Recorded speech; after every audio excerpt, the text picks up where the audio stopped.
मरवत साहब, 9 तारीख आज गुजर गई, 14 अगस्त हमारे सर पर है, चंद रोज बाकी रह गए हैं। पीटीआई के अंदर दोबारा से शमूलियत आपकी ख्वाहिश तो है, लेकिन इस ख्वाहिश को अमली जामा कैसे पहनाएंगे जबकि अलीमा खान साहब एक चट्टान बन के खड़ी हैं आपके सामने? बहुत शुक्रिया। पहले मरहले पे तो मेरा पीटीआई से निकाला जाना जो है वो बजाते खुद एक इंतहाई नाइंसाफ़ी पर मबनी फ़ेल है। और एक दफ़ा नहीं निकाला गया हूँ, 3 दफ़ा निकाला गया हूँ। क्यों निकाला गया हूँ आज तक ये सवाल है जिसका जवाब किसी के पास नहीं है। रीज़न कोट करते हैं, या तो बता दें कि मैंने पार्टी को नुकसान दिया है, मैंने पार्टी को डैमेज किया है, और या फिर ये कहना कि जी डिसिप्लिन की खिलाफ वर्जी है। डिसिप्लिन तो आप देख रहे हैं आए दिन कुल्ले आम एक दूसरे के खिलाफ बयानात देते हैं। मेरी ख्वाहिश ज़रूर है कि मैं खान साहब को इस कड़े वक्त में न छोड़ूं, बावजूद इसके कि 3 दफ़ा निकाला गया हूँ, दुत्कारा गया हूँ, 1 साल से पीटीआई ऑफिशियल मीडिया मेरी गालम गलोच कर रहा है। और वजह इसकी ये है कि पीटीआई में जो 1 दफ़ा निकाला गया है फिर वापस नहीं आया है, और वर्कर का प्रेशर होता है, ये फिर मुझे ले लेते हैं। जब जलसे होते हैं तो वहाँ मेरे नाम के नारे लगते हैं। खान ने जब दूसरी दफ़ा निकालने पे मुझे बुलाया तो उसने कहा आपके साथ ज़्यादती की है और आइंदा ये आपको डम करना चाहते हैं, आइंदा आपके साथ ज़्यादती नहीं होगी। तो मैंने उनको रिक्वेस्ट भी की थी कि 4-5 आपके लीडर हैं उनसे पूछ के कम से कम मुझे इल्ज़ाम का तो पता चले।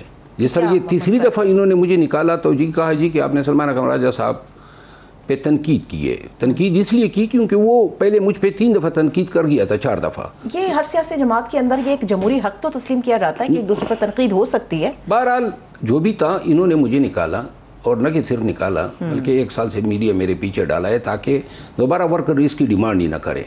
और मीडिया क्या किरदार कुशी कर रहा है, एस्टेब्लिशमेंट का आदमी है, मीडिया कह रहा है जनाब अली पार्टी को नुकसान दिया।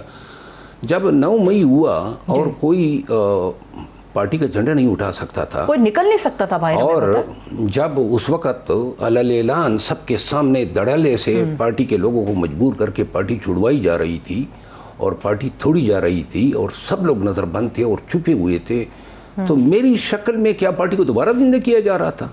ये मंतकी तौर पे कोई अकल तस्लीम कर सकती है? क्या वजह है मरवत साहब के अलीमा खान साहिबा जिनका सियासत से कोई ताल्लुक नहीं है और वो बुलंदोबांग तरीके से कहती भी हैं मुतादिद मौक़ों पर कि मेरा सियासत से या पीटीआई से कोई ताल्लुक नहीं, मेरा ताल्लुक अपने भाई सिर्फ इमरान खान साहब से है। इमरान खान साहब से ताल्लुक के बावजूद आपके साथ क्या ऐसी मुखासमत है कि आपका नाम लेके वो तनकीद करती हैं? कि मामला तो सियासी है। तनकीद तो नहीं है, आजकल तो गालियाँ दे रही है। आपने अगर कल उनके मैंने गुफ्तगू सुनी, हाँ, तो यही गुफ्तगू वो आज कल तो पहली दफ़ा उसने कैमरे के सामने ये अल्फाज कहे, लेकिन रूटीन में ये अल्फाज हर लीडर के लिए इस्तेमाल करती है और इसीलिए MNAs लीडरशिप नाक तक आई हुई है। देखिए पार्टी में अगर आप मार भी खाएँ, जेलों में भी जाएँ, नुकसानात भी उठाएँ, ऊपर से ये चौंचले कौन बर्दाश्त कर सकता है?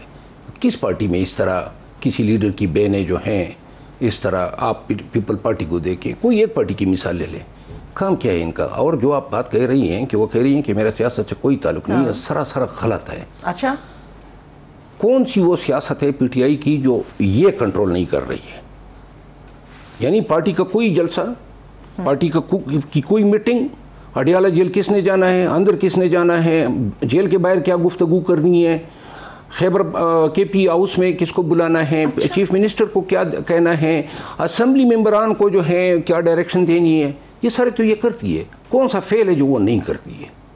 लेकिन क्या ये प्रैक्टिकली पार्टी को टेक ओवर कर चुकी है। लेकिन मरवत साहब क्या आपको लगता है कि अखलाकी तौर पे ये बात दुरुस्त है कि आप इमरान खान साहब की हमशीरा को, अलीमा खान साहिबा को एक सहूलतकार के तौर पे भी समहाउ कई जगहों पर एड्रेस कर चुके हैं कि उनके बेटे गिरफ्तार नहीं होते, तो जिसका जुर्म या गुनाह होगा गिरफ्तारी भी उसी की होगी? क्या अखलाकी तौर पर यह दुरुस्त है कि बगैर शवाहिद के मोहतरमा मुझ पे के एजेंट का इल्ज़ाम? बिल्कुल गलत है, बिल्कुल गलत है, गलत है, बिल्कुल गलत है।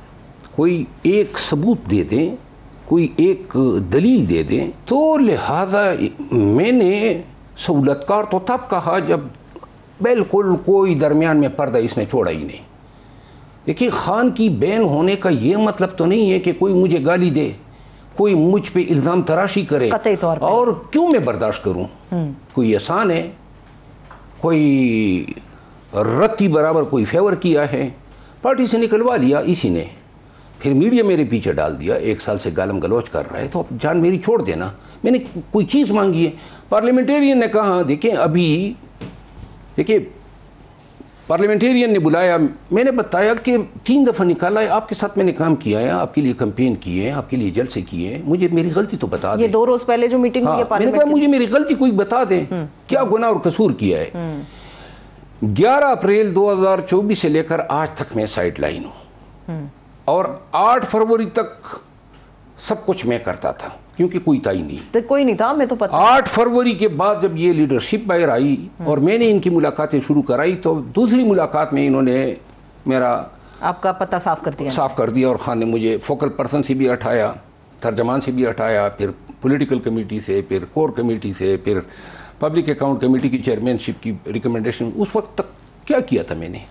सिर्फ और सिर्फ ये चुगलखोरियाँ थी और ये जो है स्पीयर हेड कर रही थी इस पूरे कैंपेन को। और प्लस ये लोग लग गए ना, अब मैं आपको बताऊं ना, अमित खान था, ये थी रऊफ हसन था, शिबली फराज थे, ये सब मेरे खिलाफ बयानात देते गए। जी। अब इनके साथ मेरा किसी से इंक्लूडिंग मोहतरमा अली खान, मकबूलियत से खौफजदा थे? नहीं, मेरी इनके साथ कन्फ्लिक्ट क्या हो सकता है?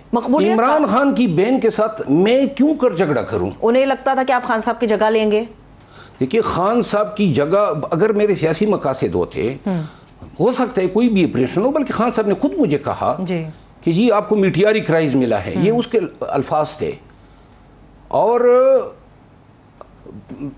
ये जो बातें होती थी खान साहब के सामने, ये गुमान शायद खान साहब को भी कराया जा रहा था कि जी ये जो मीटियारी प्राइज हैं ये ख़तरा बन सकता है। किस चीज़ का ख़तरा? मेरे कोई सियासी मकासद नहीं थे, वो तो आपकी ज़रूरत थी। 9 मई के बाद सब आपको छोड़ गए, तो मैंने आपके काज के लिए और पाकिस्तान के काज के लिए शायद इसलिए आप पे ये मरवत साहब इल्जाम लगता है कि आपकी गिरफ्तारी नहीं हुई, आपको पकड़ा नहीं गया, आपके घरों पे रेड नहीं हुई, आपने 9 मई के बाद जो है बाकायदा कैंपेन चलाई, और इसीलिए आप पे शायद ये इल्जाम लगता है कि आप विकेट के शायद दोनों तरफ खेल रहे थे और यही वजह आपके आड़े आ गई। नहीं, लेकिन आपको फिर शायद पता ही नहीं है, आपको पता ही नहीं है। मैं तो 3 दफ़ा जेल गया हूँ, 3 दफ़ा गिरफ्तार हूँ, ज़िंदगी में कभी गिरफ्तार नहीं हुआ। मैं 3 दफ़ा गिरफ्तार हुआ। मेरा घर यहाँ पे इन्होंने गिराया, 7 करोड़ रुपए मैंने 2013 में लगाए थे। मेरे गांव का घर जलाया। मेरा ब्रदर इन लॉ जो है मेरे घर से अगवा हुआ और उसकी लाश 2 दिन बाद नामालूमों ने फेंक दी। 57 मुझ पे FIR हुए, 7 दफ़ा अगवा करने की कोशिश की गई। ये मेरे छोटे बच्चे घर में सोए होते थे, 3 दफ़ा तो इन्होंने छापे मारे और फिर इनको मुझे दुबई में 1 साल रखना पड़ा। आगे से क्या मेरी डेड बॉडी चाहिए? और इन्होंने मुझे इलेक्शन में डिस्क्वालीफाई किया।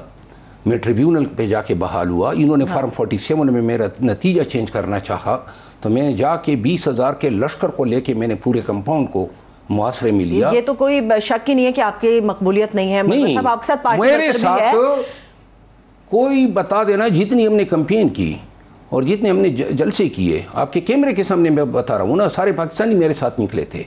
बाजावड़ के लोगों से पूछो ना, जब बाजावड़ हम गए, पुल काटे गए, सड़कें तोड़ी गई, रात के 2 बजे 600 पुलिस वाले जो हैं सीढ़ियाँ लगा के उस अनवरजेब खान हैं जो आजकल MP हैं, उसके घर में मैं ठहरा हुआ था और वो जनाब फायरिंग शुरू। हमें याद है मरवत साहब, जब आप कराची गए थे कोई परिंदा पर नहीं मार सकता था। आप फिर दीर पे मैं गया, ये जुनैद अकबर खान मेरे साथ थे, वहाँ गए, टीयर गैस, लाठी चार्ज, आखिर में 2 हमारे वर्कर शहीद हुए वहाँ चुकियातन के मकाम पे। और हमारे MNA साहब जो हैं, जो अभी वो में, और ये जुनैद अकबर खान और ये फजल हकीम खान, ये सारे मेरे साथ थे। हम सब इकट्ठे भुगतते गए।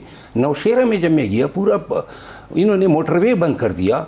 मैं पेशावर के रास्ते से आकर आया, हर जगह पे मेरे वापसी के रास्ते मजदूद होते थे। कभी मैं एम्बुलेंस में भागा, कभी मैं पीपल पार्टी के झंडे की गाड़ी इस्तेमाल करके भागा, कभी मोटरसाइकिलों पे भागा, कभी पैदल निकला। इसके बाद कुआट में जो हमारे साथ हुआ, जो कुआट के लोगों के साथ हुआ, फिर कर्क में जिस दिन मेरा जलसा था, 70 पुलिस की गाड़ियां जलाई गई। डी खान में जब अली अमीन खान के हल्के में और टांग में मैं जा रहा था, तो टांग और लकी मरवत के बीच मुझ पे फायरिंग हुई। फिर यही हालत कराची में थी, सक्कर हैदराबाद में थी। कहाँ पे किसी ने हमें इंसान समझा?